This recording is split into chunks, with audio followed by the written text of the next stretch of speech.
గ్రామం మొత్తాన్ని. ఎందుకోసం గ్రామం మొత్తాన్ని అంటే గ్రామ నిర్మాణం ఎక్కడ జరుగుతుంది, పిల్లవాడి యొక్క అభివృద్ధి ఎక్కడి నుండి స్టార్ట్ అవుతుంది, అది మన పాఠశాల నుండి స్టార్ట్ అవుతుంది, పాఠశాలలో చదువు నుండి స్టార్ట్ అవుతుంది. కాబట్టి ఇక్కడ పిల్లలు ఎంత మంచిగా చదివితే మన గ్రామం అంత మంచిగా నిర్మాణం అయింది, అంత మంచిగా అభివృద్ధి చెందుతుంది. మన పిల్లల యొక్క బిహేవియర్ ఎంత మంచిగా కావాలంటే ఎక్కడి నుండి స్టార్ట్ కావాలి, అది పాఠశాల నుండే. పాఠశాలలో చదువు ప్రతి విద్యార్థి యొక్క బిహేవియర్ కావచ్చు, తన చదువు కావచ్చు, మంచిగా ఉన్నప్పుడే గ్రామం అభివృద్ధి చెందుతుంది.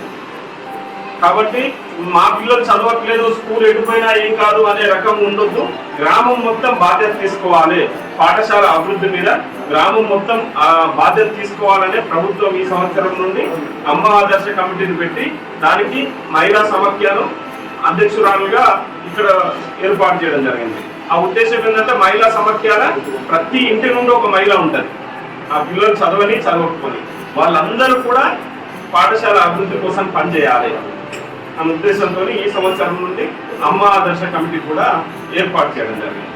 కాబట్టి తల్లిదండ్రులు, గ్రామస్తులు అందరం కలిసి ప్రతి నెల ఒక్కసారైనా, కనీసం ఒక్కసారైనా మంచి సంతోషం, మీరు ఎక్కువ రోజులు పెట్టుకుందామంటే 2 సార్లు కానీ 3 సార్లు కానీ పెట్టుకుందాం, మనం తర్వాత మాట్లాడి. ఫస్ట్ మాత్రం కనీసం ఒకసారి మీటింగ్కు ఒక రోజు మీరు మీటింగే పని అని చెప్పేసుకొని పెట్టుకున్న రోజు పెట్టుకున్నాం.